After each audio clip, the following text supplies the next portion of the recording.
কচুতলীৰ একাংশ উচ্চিত লোকে দিগাৰ নৈত অবৈধভাৱে বালি খনন কৰি বালি বিক্ৰী কৰি থকা দীৰ্ঘদিনীয়া অভিযোগ উত্থাপিত হৈ আহিছিল আৰু সেই ভিত্তিত আজি প্ৰশাসন আৰক্ষী আৰু বন বিভাগৰ লোক আৰু স্থানীয় ৰাইজে উমৈহতীয়াভাৱে অভিযান চলাই বৰ্তমান দুখনকৈ বালি সংগ্ৰহ কৰি থকা নাও জব্দ কৰা হৈছে।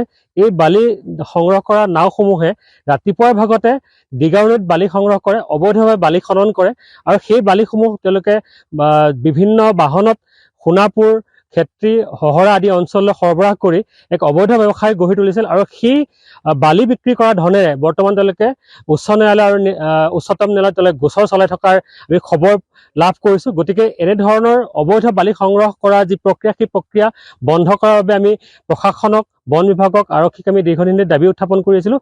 আজি যুটীয়া অভিযান চলাই দুখনকৈ নাও জব্দ কৰা হৈছে আৰু বাকী যিসকল এই ব্যৱসায়ৰ সৈতে জড়িত ব্যক্তি আছে, যিসকলে ৰাতিপুৱাৰ ভাগত এনেধৰণে অবৈধভাৱে দিগাৰ নৈত বালি সংগ্ৰহ কৰে, আমি আটাইকে গ্ৰেপ্তাৰ কৰি জেল হাজতলৈ প্ৰেৰণ কৰাৰ বাবে দাবী জনাইছোঁ।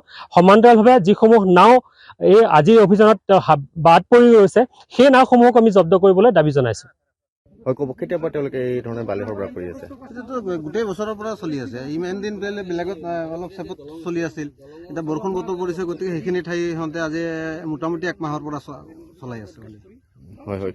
আমি ফৰেষ্টক জনাইছিলোঁ, কেইবাবাৰো জনাইছিলোঁ, আহিলে সময়মতে তেওঁলোকে নাহে, আহিলে নাপায়, এনেকে মানে হেৰি কৰি এদিনা পৰহি আহিছে, 2খনমান তেওঁ নাও পাইছে। সেইখিনি যি মানে বেপাৰ কৰি আছে উচ্ছেদিত লোকসকলে কৰি আছে। উচ্ছেদিত লোকসকলে কৰি আছে। হয় হয়, তেওঁলোকে যি আপোনাৰ যি অভিযোগ উঠিছে যে আপুনি যি 17,000 বা 22,000 সেইটো এদিনাখন এজন ল'ৰাক মই সুধিছিলোঁ, আপোনালোকে কিমানকে চান্দা দিলে? চুকুৰালী বুলি কোৱা ল'ৰাজনে তেওঁ কৈছে, দাদা মই 17,500লৈকে চান্দা দিছোঁ, বৰ্তমানৰ চান্দা দিয়া নাই। অনুমানে কিমানকে দিছা? কৈছে 20-22,000কে আমাৰ চান্দা দিয়া হৈছে। কেতিয়াৰ পৰা কৰি আছে তেওঁলোকে? এইটো কৰি আছে 1-1.5 মাহ আগতে কৰি আছে। কোন কোন কৰি আছে? আহেদ আলী এজন, হাবেদ আলী এজন, আৰু আপোনাৰ ৰিছান আলী এজন, চান্দু আলী এজন আৰু চৈদ আলী এজন, 5জনে। কেতিয়া কেতিয়া কৰে? নিশা কৰে? নিশা ৰাতিপুৱা কৰে।